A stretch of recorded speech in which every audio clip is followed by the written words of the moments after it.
about that, and why, and were you always like that, or did you learn? Is that something that you think in the future we're gonna be teaching? Yeah, and I got your points and your kind of primers there, and it's funny because I came into this conversation. I was excited to have this conversation today because I think there's a lot that's happening in the world relative to what's going to happen in commerce in general or in the workforce in general. And so one of the conversations I'm hoping we can have is the playing field is going to have to drastically change, which is going to dictate then requirements of work. Right now, when we think about the future of work, we're thinking about what are the rules of engagement today. We're a consumer-based economy that needs to create and buy to continue to fuel a machine.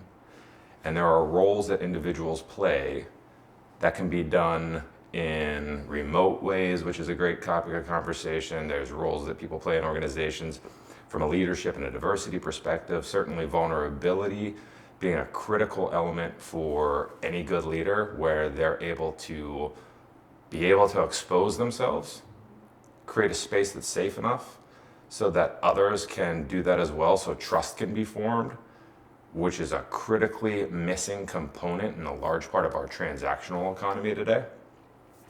But long term, I actually think what's happening with the planet and what's happening with morality and humanity is going to force all of our governments and our economies to make a decision around either staying the same and watching a revolution occur, a full-scale revolution that's going to ask for where's pay equality, where is decent human rights across all civilizations.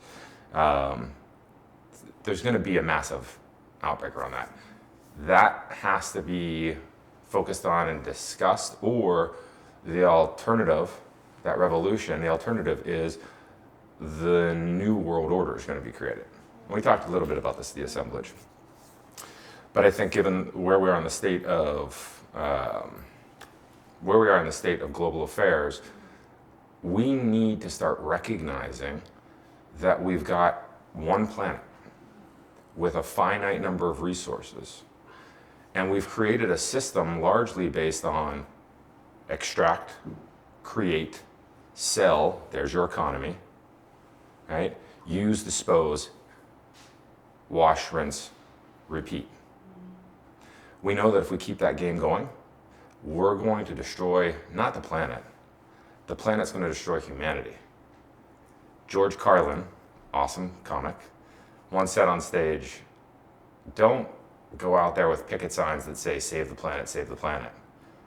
Start going out there with picket signs that say save humanity. Because as long as we all know, the planet's been around far longer than any of us. And whenever it doesn't like a species that exists within it, it shakes it off like fleas on a dog's back. If we continue to treat the planet the way that we do, which is largely fueled by how governments interact and how economies ultimately operate, which dictates what work gets done, then humanity doesn't have a chance for survival. If we start focusing on how do we look at the new world order, or as Naomi Klein puts it, who is this great social activist based out of Canada, she works with an organization called The Lead. She's helping with all the young social activists to start talking about what are we doing with the planet, like Greta Thunberg.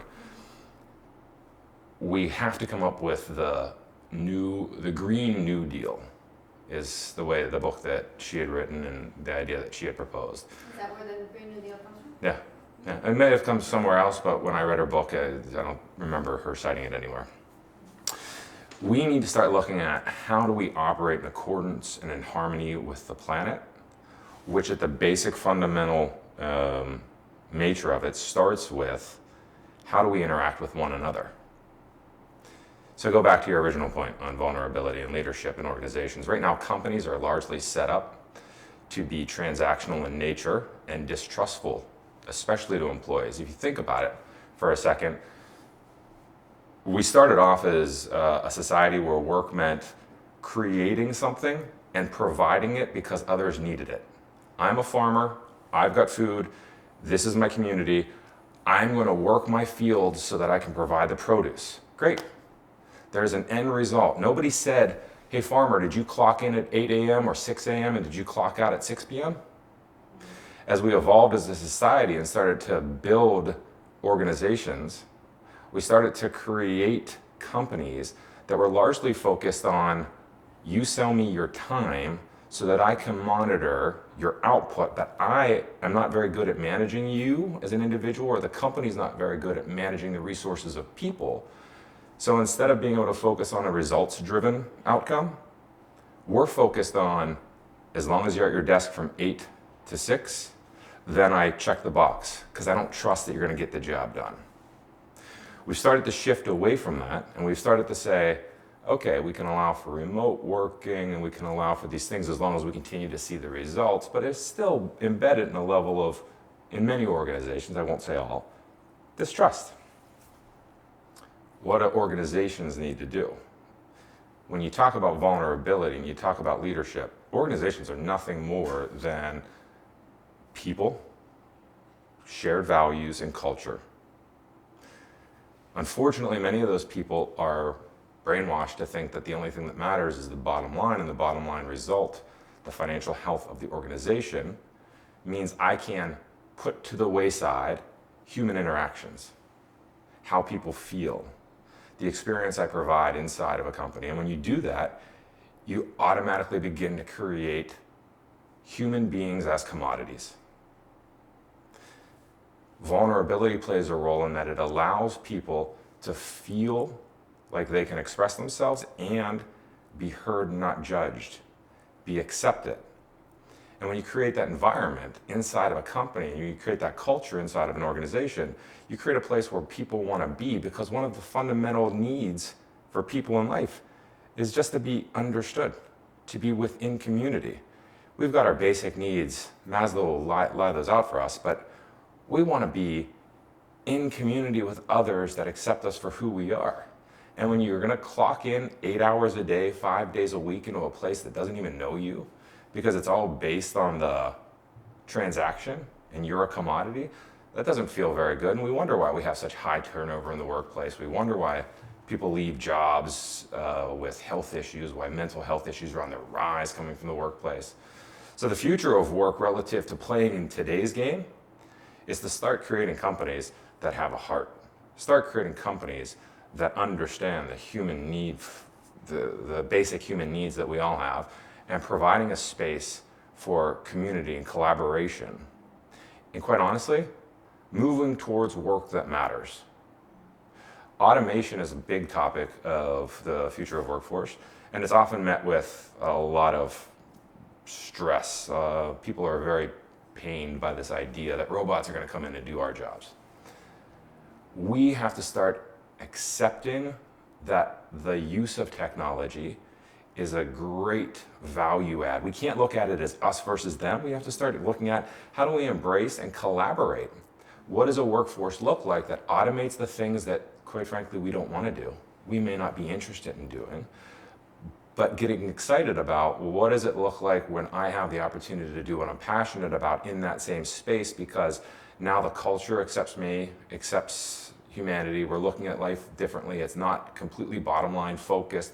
Efficiencies have been accepted with AI and robotics, and humanity working beside technology can figure out new ways for it to work within it. And that, again, remains in that same space of, if today's system of government and economy remains the same. That being said, I still go back to the earlier point of, I don't think it will. I think there will come a time, there needs to come a time, where we start to say, hey, guess what? Our need for globalization has actually created great stresses on the planet, and we've got one of them. Our need to provide services around the world, which is taking carbon emissions to new heights, which is impacting what natural resources we have, which is taking us to, we're so dependent on oil, and we know how damaging it is to keep that global economy running. We're going to have to rethink that. And what does it do all along the way? Again, because it's so focused on the bottom line, it makes people commodities. So when we start moving to an organization of society that says, let's first think about morality. Let's not think about the big picture of the globe. Let's go back to how do we want to be treated? How do we want to interact with each other? How do we want to know one another? How do we want to feel when we show up in the world? Where do we want our gifts to ultimately be put on display, and how does that look in a new economy? How do I begin to say, you know what, my role as an accountant for a global firm that has a product that I never see and touches people that I don't know about, doesn't matter as much as maybe I need to go back to being the guy that serves my neighbor in a community that has less environmental impact on my planet, which is going to waste, which helps me to better understand who's the guy that lives next door to me, that all of a sudden we live in a world where we get back to love thy neighbor. We live in a world that gets back to that. Because otherwise, if we don't, where are we heading? So, ask away, sorry. I don't even know if you're recording it or not, but. Oh, sorry, Yeah.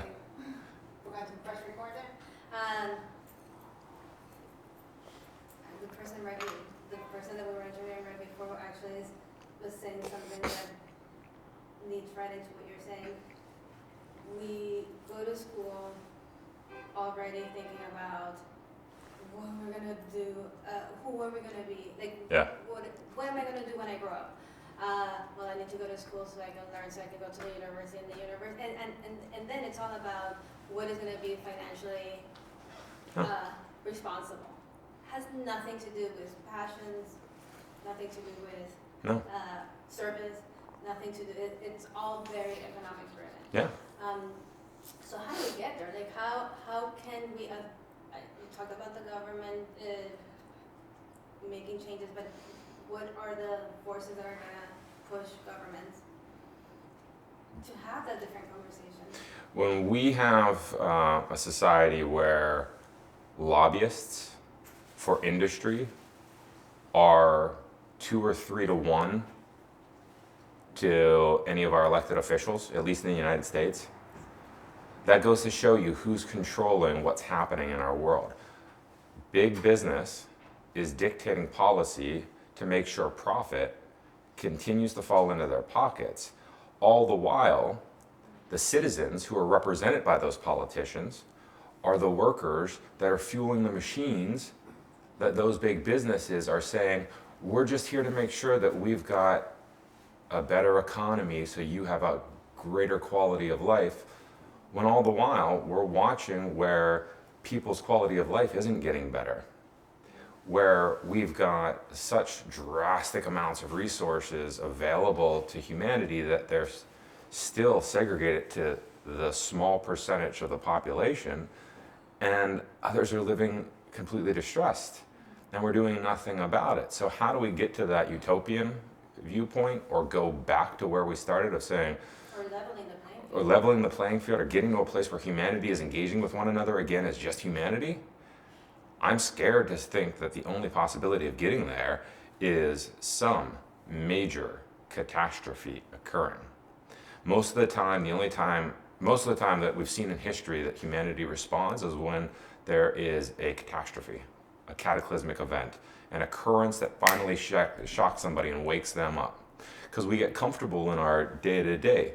We might be wearing shackles, stuck in a system that we were born into that provides us so many great opportunities and at the same time creates so many limitations for us and creates so many issues that we're not addressing, whether it's mental health issues, whether it's homelessness issues, with all the social issues that we can think about that are coming as a byproduct of all of the things that our system has created. But we're comfortable and we're in preservation mode. I don't want to rock the boat, because what if I take a step back? I'm good where I'm at.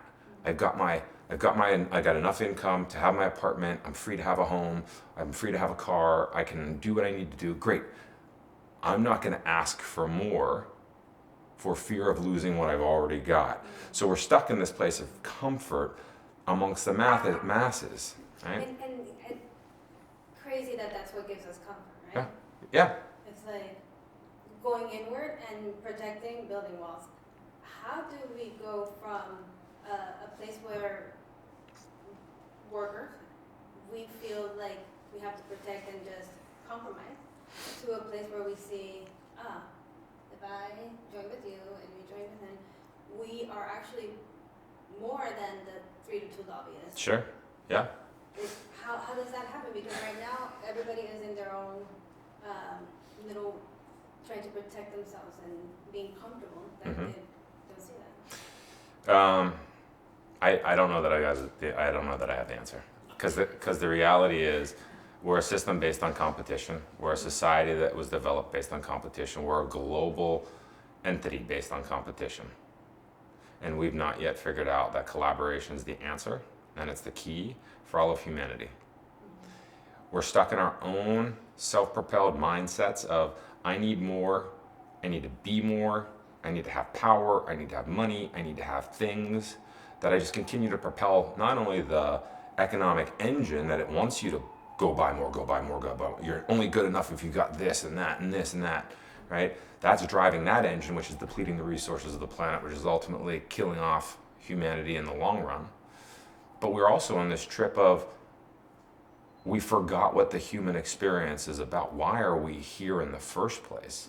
Do we think that, whether you accept creationism or the Big Bang Theory, do we really think that the species of human beings were put onto this ball whirling around the atmosphere with all of these rich resources so that we can run it dry, compete against each other, create miserable outcomes for others so that we've got the safety of living comfortably ourselves, and ultimately kill off our entire existence? Is that why we're here? I highly doubt that was what the game was set up to be.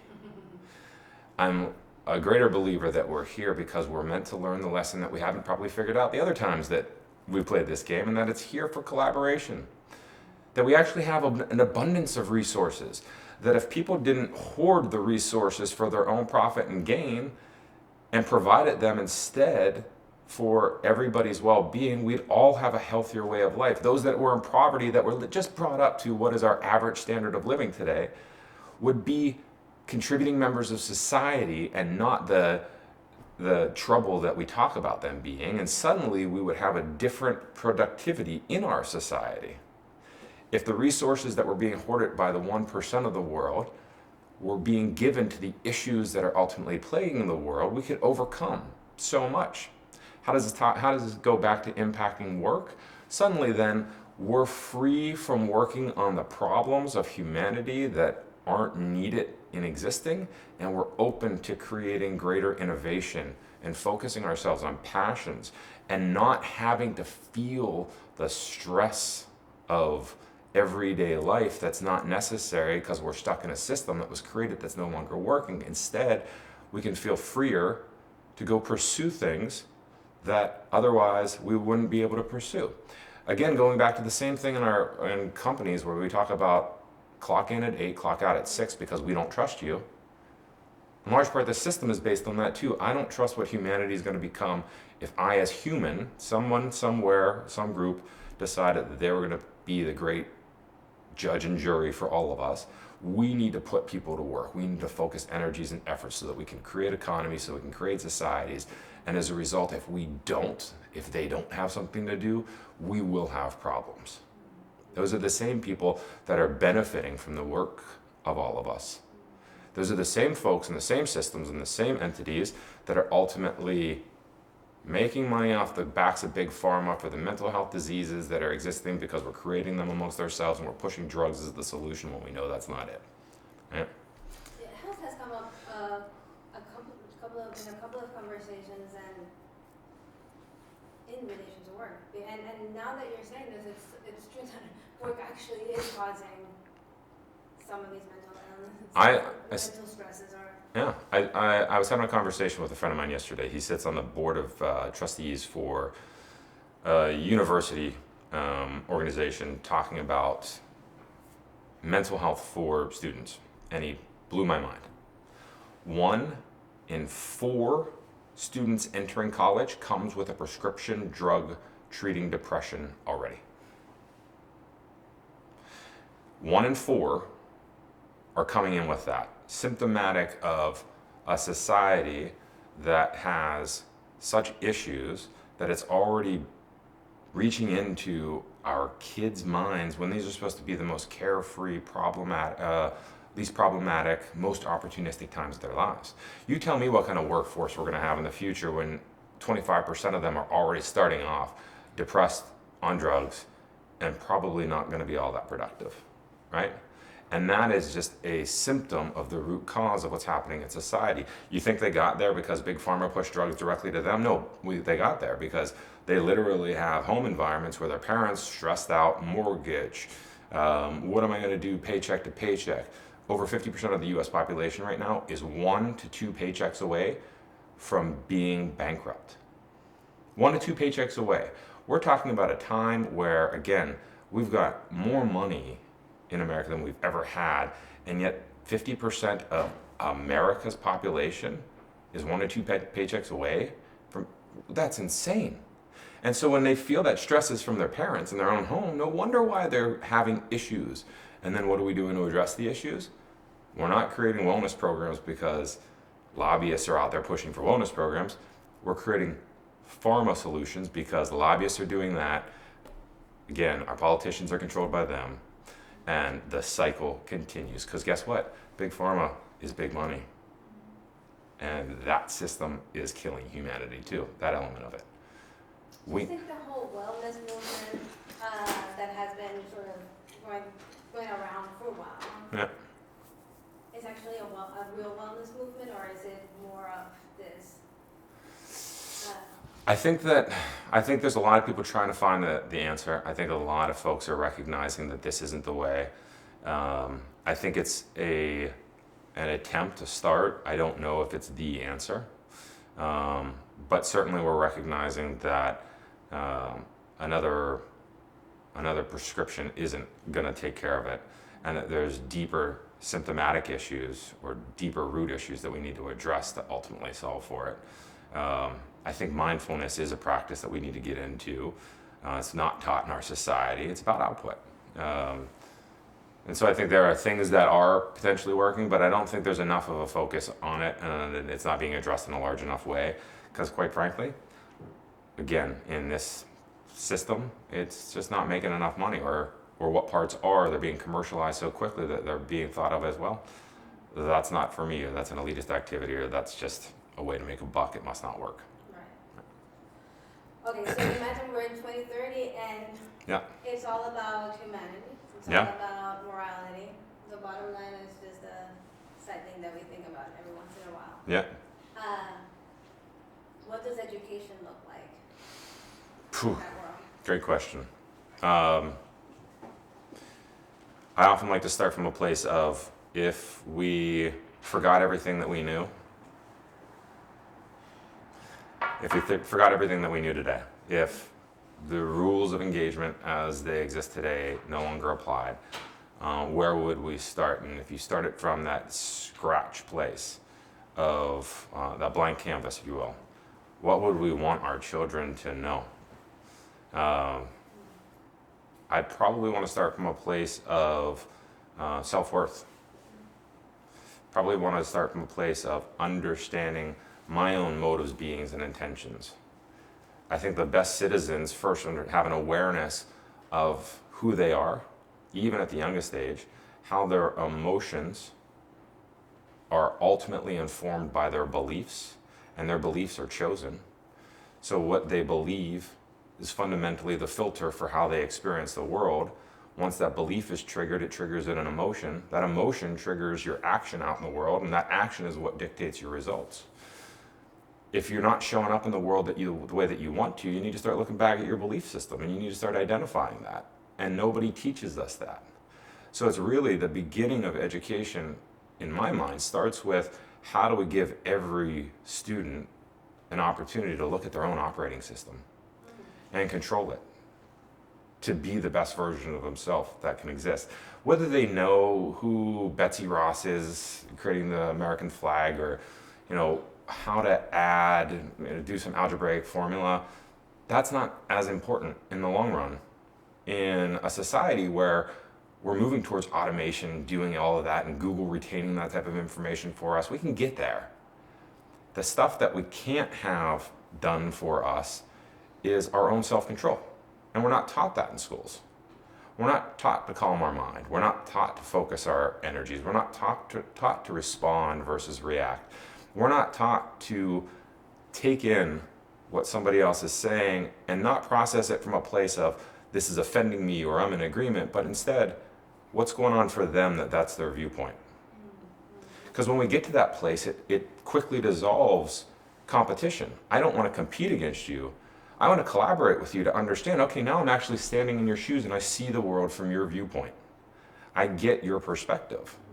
Now I can thoughtfully choose to accept it, choose to infuse my own, suggest we look for an alternative, or deny it altogether. But we create automatic human behavior called reaction in most instances because we haven't been taught that level of awareness. Somebody says something that doesn't meet with our beliefs, they're wrong. I'm right, they're wrong. Right? Immediately. That's just what we do intrinsically as humans. So I would start from an education perspective, education of self, how to have that awareness of self, how to have that awareness of others, the socialization, collaboration, versus that competition component. I'd get to those places first, and I'd get there very quickly. All of the other things, those are taught relatively easily. Those are rote memorization. Those are less about fundamental skills and more about processes, again, that may be replaced anyways by automation. I wouldn't be so concerned to get there. If you look at what, there's exit polls from business schools every year, and the number one thing that companies that have hired new MBAs ask for every year over and over again is not, do they have the finance skills? It's not, do they have the marketing skills? It's, I wish they would have had better human interaction skills. I need freshly minted MBAs to know how to engage with one another. I need these guys to quit being so rough and gruff and transactional, instead be relational.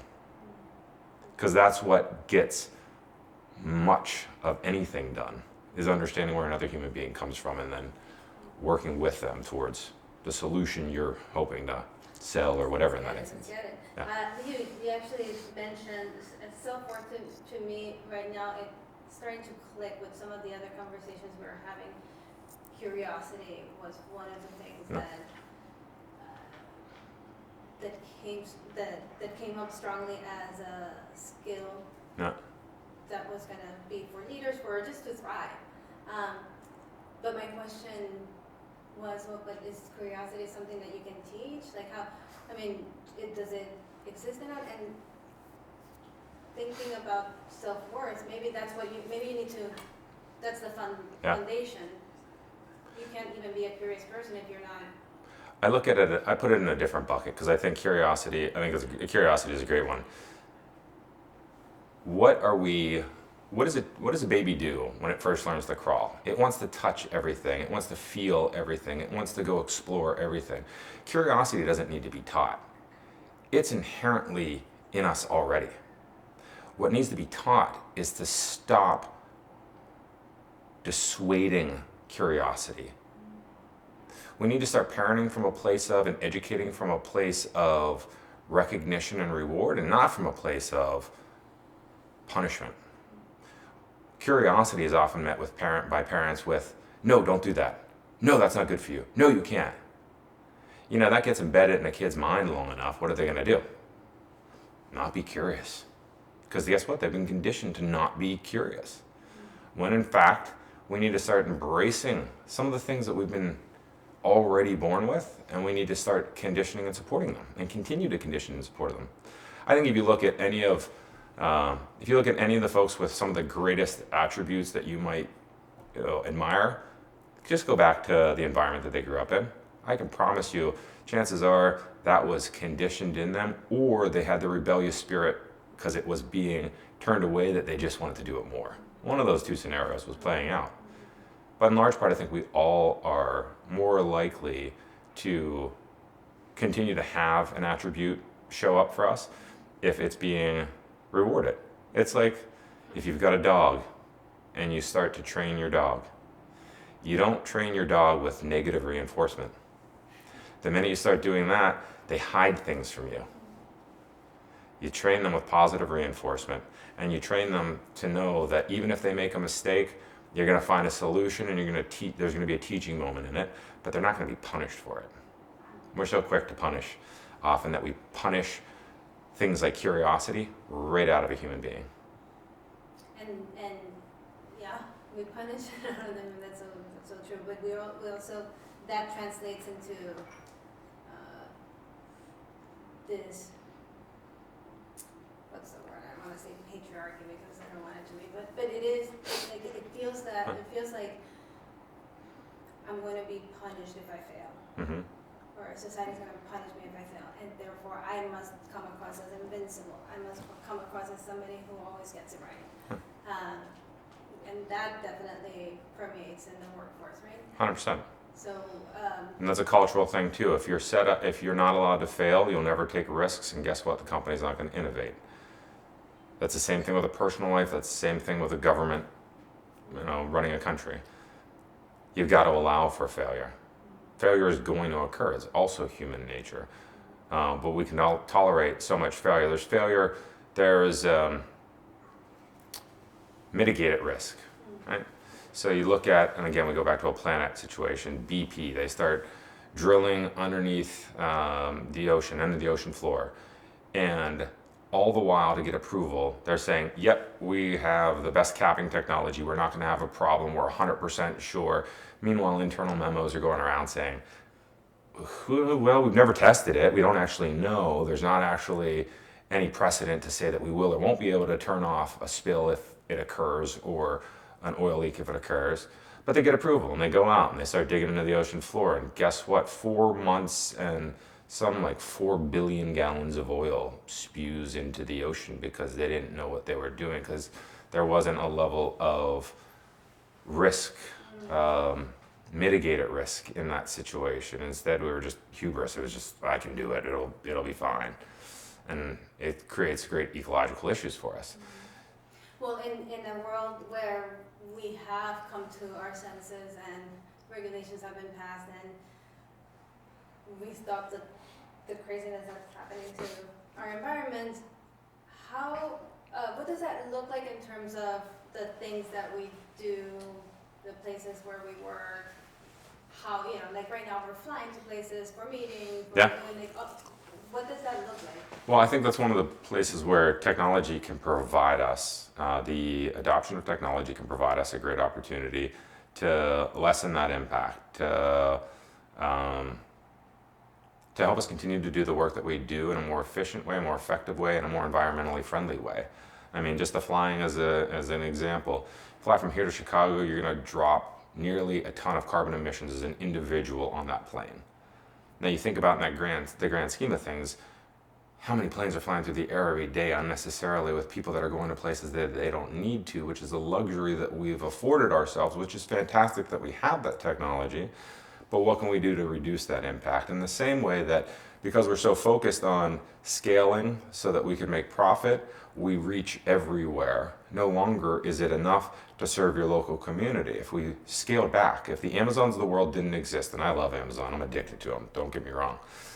But if it didn't, They need to pay their taxes. yeah, they need to pay their taxes, but that if they didn't exist, what would occur? We'd go shop locally.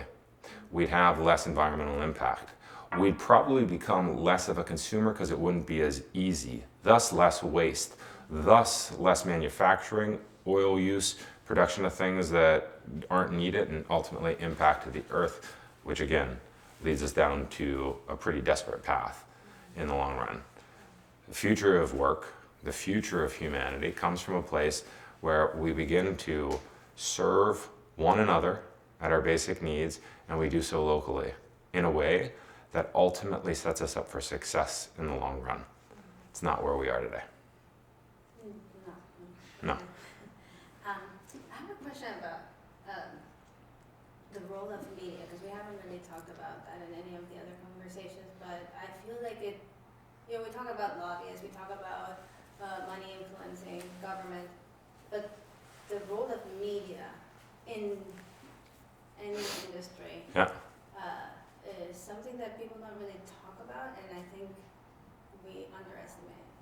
Did you, do you see it being, like, where are we going to go with media in 2030? I think we're in such a blessed age. We're in such a blessed age.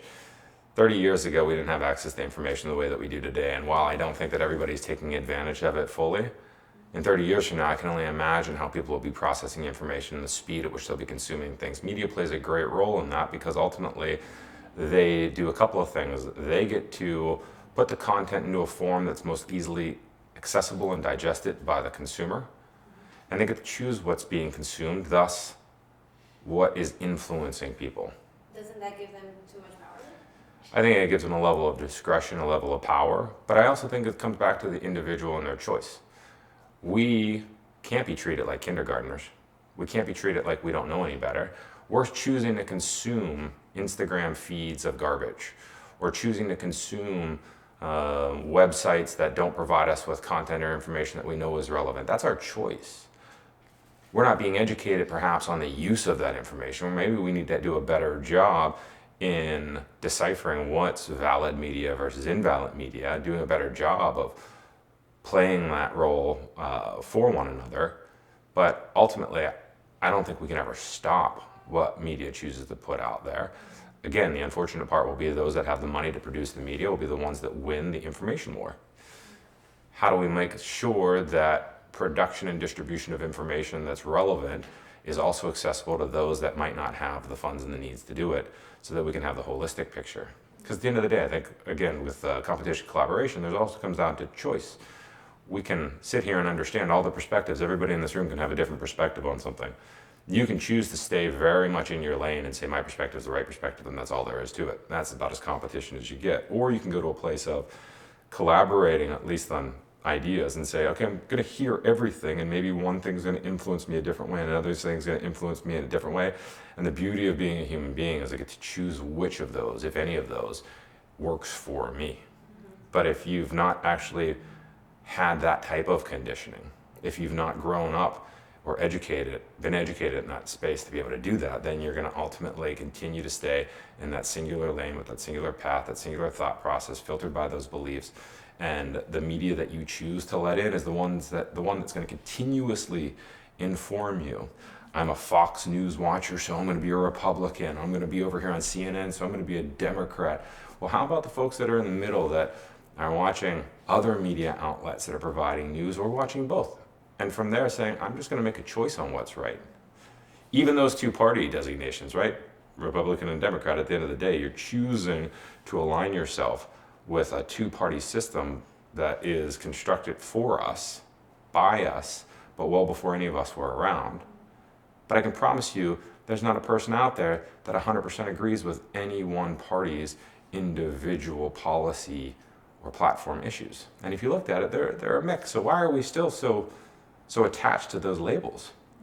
Labels provide division. Division provides competition. Competition is what we're fueling ourselves off of. Collaboration is what we go back to, hey, let's just talk about humanity.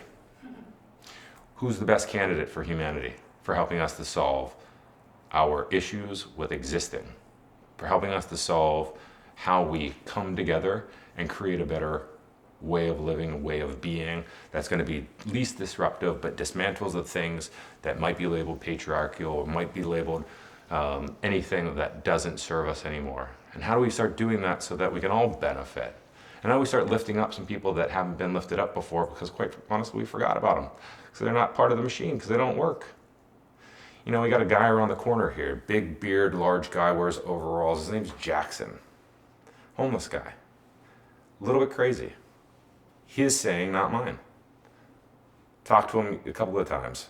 Talked to him yesterday. Plays with my dog. Ask him what he needs. He needs change. I give him change. He's not out to hurt anybody, but he's forgotten. He doesn't serve the system, so the system doesn't provide for him. Now, a lot of people can argue there's places he can go and things that he can do. He can go into a shelter. There's a social service that'll take care of him. He's not taking advantage of those things, or maybe he doesn't even know how to access those things, and I should ask him next time. But the reality is, Jackson's just as much part of my West Village community as Coco is, or as anybody is around here. And we're quick to disregard those folks because the labels we've chosen, again, creating division and competition, would put him in a category of being a dangerous human being or being a non-provider or a non-contributor to society. And if we take the labels off and we just start to look at them as humans, and I see a human sitting on a bench having a conversation with himself, I'm curious. My curiosity kicks in and says, who are you talking to, man? And he kicks in and he's like, oh, sorry. And he explains to me what's going on. Goes back to curiosity. Goes back to curiosity, goes back to just humanity. And again, he's just a human being. He's not a label. He's not a homeless guy. He's not a poor guy. He's not a crazy guy. He's just a human. We're all just human, having our own individual human experiences. And right now, based on what I can tell, I've extended every olive branch I could think of. He's choosing his experience. Okay, so be it. Choose that experience. That might be one that serves you. And let's not judge him for it. But let's figure out how we can support one another in it. I'm glad he's here because we don't have a lot of them left. No, for sure. And and diversity is part of what you need in a community as well. Absolutely. I think right now what's happening is that communities are being built around shared values and mindsets, and that could lead to echo chambers. Yeah, sure. I mean, shared, sure. I don't know if that's the case. It's people that think like you. Yes and no. I don't know if that's the same. Look at us. How hypocritical are we of having this conversation as we sit in the West Village, one of the most expensive zip codes, within Manhattan, if not in the United States, and all of a sudden we're going to talk about inclusion and diversity. We're going to talk about having different mindsets. I don't even know what people's shared values are in my community. I just know that we can all afford it. And we can all walk our posh little dogs, and we can think that it's nice and sweet. It's kind of funny. It's not coming down to shared values. When was the last time you sat down with a neighbor and said, hey, what's important to you? Why are you here? How can I support you? I do that all the time. Right? I mean, I know you do actually. But that's the thing. I mean, we're comfortable. Because it would mean the changes that we're talking about would mean that some of us would have to get pretty uncomfortable. What would it look like if you were told, all of a sudden, we can make sure that 10 people have a quality of life that gets them off the streets, but you're going to have to move into a 1-bedroom apartment in Queens versus your 3-bedroom in the West Village. Fuck that. Let them people stay on the street. I'm guessing that would be the typical response. And that's our condition as human beings, being in preservation mode, not abundance mode, in competition mode, not in collaboration mode. That's created the society that we're in that ultimately gets us to a zero-sum game in the future. And the earth will shake us off like fleas on a dog's back. Tell us something positive. I know. End on something really Oh, positive. okay, sorry. No, not in this. Like, just end on something.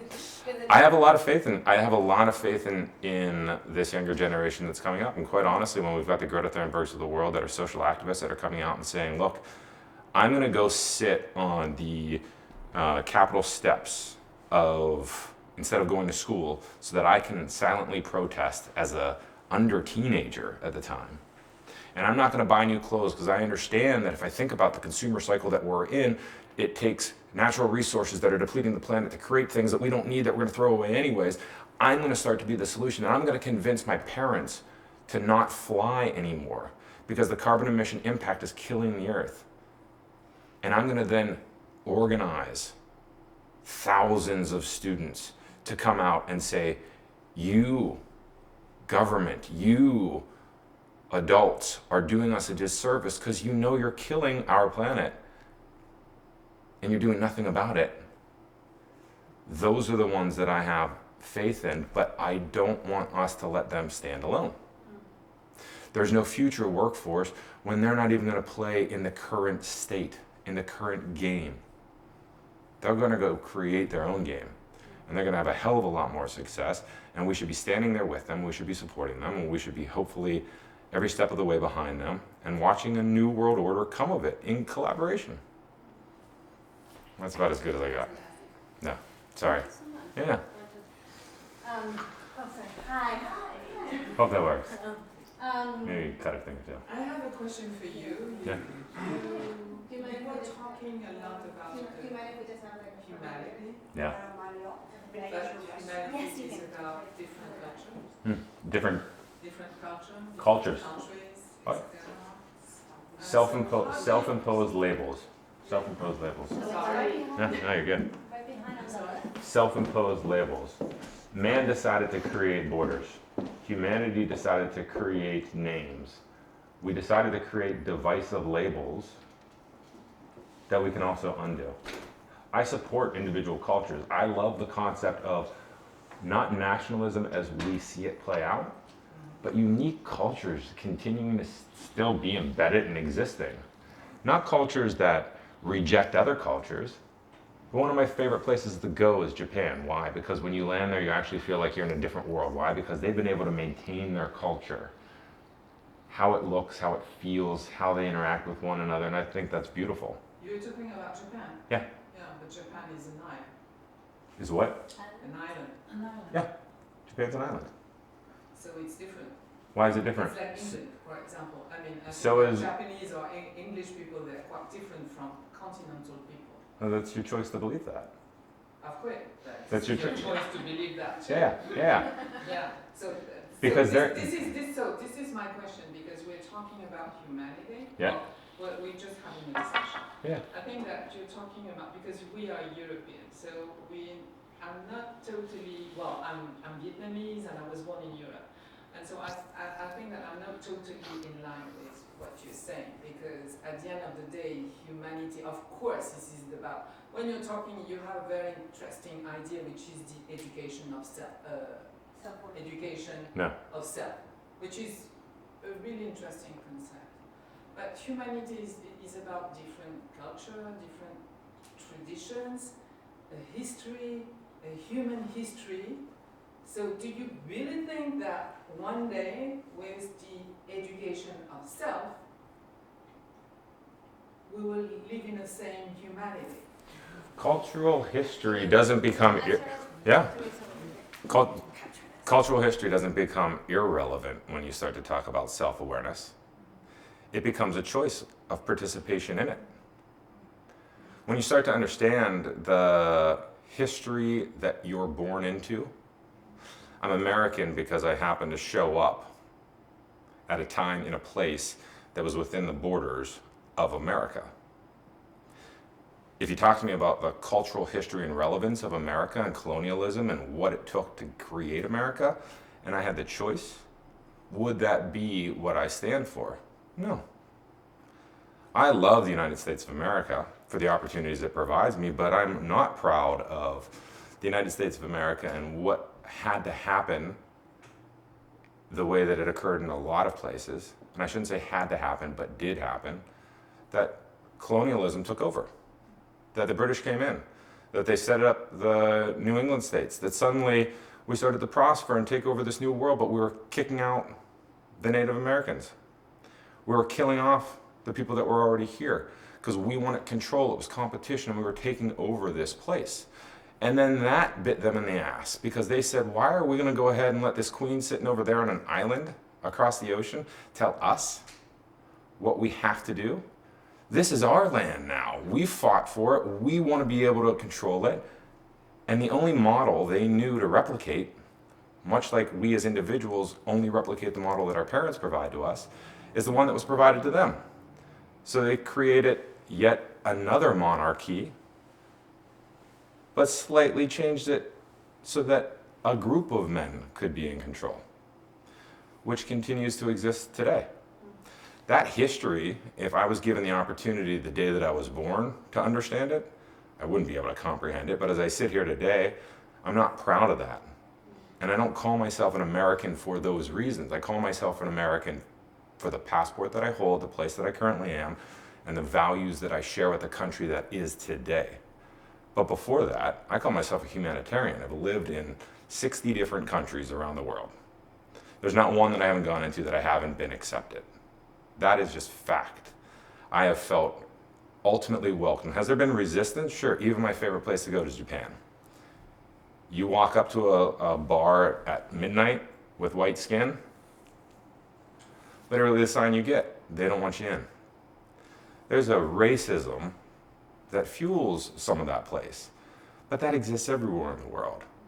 But if you sit to have the conversations the way I do in Europe, or the way I do in Mexico, the way I do in anywhere in Asia, to understand their point of view, you can get that acceptance.